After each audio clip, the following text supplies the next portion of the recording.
Hey, good morning. Starting a job search feels a lot like standing at the bottom of a giant mountain. You know, the view from the top will be thrilling, but it's going to take a lot of climbing to get there. Because of that, getting started with that very first step is often the hardest part. To make your trek up that proverbial job search mountain just a little bit easier, I wanted to share a few things that you could do to get started. And by the way, I know that so many of you are struggling with your job search. We've all been affected by COVID in some way, whether it's physical health, mental health, or employment. And we all know somebody that has. So if this information isn't relevant to you, share it with a friend. So here are some 5 steps to start a job search and get things rolling. The first one is to prepare your documents. Your resume and your cover letter are the staples of your job hunt. You'll need those in place before you can apply to a single job. It's probably been ages since you've knocked the cobwebs off those documents, then freshening them up is certainly your best first step. Remember, you're going to want to tailor your resume and cover letter for each unique job that you apply to. However, you could still get a basic document or a template in place that you can tweak the details on later. It's much easier if you give yourself a starting point. Make sure you update your old resume by swapping out employment dates and adding any new positions, key skills, or achievements. Don't neglect to double check the basics like your name, email address, phone number to make sure that those are up to date as well. Number 2 is polish your online resume. In today's digital age, you can bet that one of the first things a hiring manager will do after reviewing your resume is to look you up online. You want them to be impressed by what they see.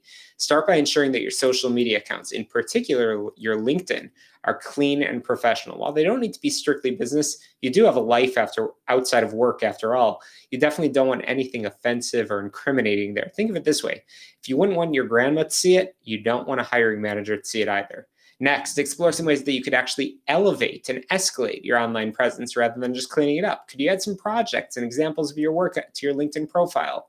Should you ask some previous colleagues to post recommendations? Is it worth setting up a dedicated website to promote your skills? There are tons of things that you could do, but the key here is to make sure that your online reputation is something that you're proud of. You shouldn't apply to any jobs before you've crossed this off your to-do list. Number 3, touch base with your network. I'll spare you the "it's not what you know, it's who you know" cliche, but really that old sentiment holds some water. Your network can be a huge asset when you're starting to look for a new job. You never know who your connections are in touch with or who might be in the loop on open roles that might be perfect for you. The more people you have in your corner, the better. Personally reach out, skip the blanket emails or forward messages to some select people in your network to let them know that you're seeking a new opportunity. Beyond that, make sure you fill them in on exactly what you're looking for. Do you want a middle management position? Are you only interested in certain industries? Do you need something remote? The more details you can give, the better. It will make it easier for them to help you in pointing you to the direction of opportunities that could be a good fit for you. Find your favorite resources. The job search can be totally overwhelming, and much of that is because there are so many resources out there. Should you look for jobs within your network on LinkedIn or one of the hundreds of job boards that are out there? As with anything else, the smartest thing you could do is to target your efforts so you can maximize your time. Start by getting really clear on exactly what you're looking for. For example, if you know for sure that you want a flexible or remote role, you can spend most of your time pursuing sites like Flex Jobs. They'll only show you positions that meet that criteria. You can even use some pretty advanced searches to really zone in on exactly what you're looking for, from the desired work schedule to career level. Similarly, there are a lot of great niche job sites that are out there that only post specific roles like web development, healthcare, media. Make it easier to cut through the clutter and find what you're looking for. And finally, the last tip that I have for you is set some goals. Obviously, you have one large overarching goal for your job search: get a new job, but that can take some time. And it's easy to get discouraged when you feel like you aren't making any progress towards that huge objective.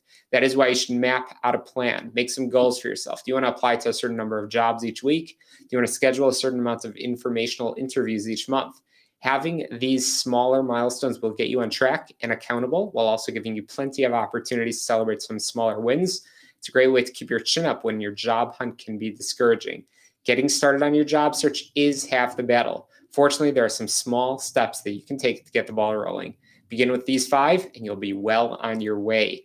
Get on my website, shalomklein.com. Listen to my radio show every Sunday at 6 p.m. on AM 560 The Answer. It's also available on podcast on Spotify, Apple, Google, and really wherever your favorite podcasting platform may be. Hope you find this information helpful. Let me know what you think in the comments, and happy networking.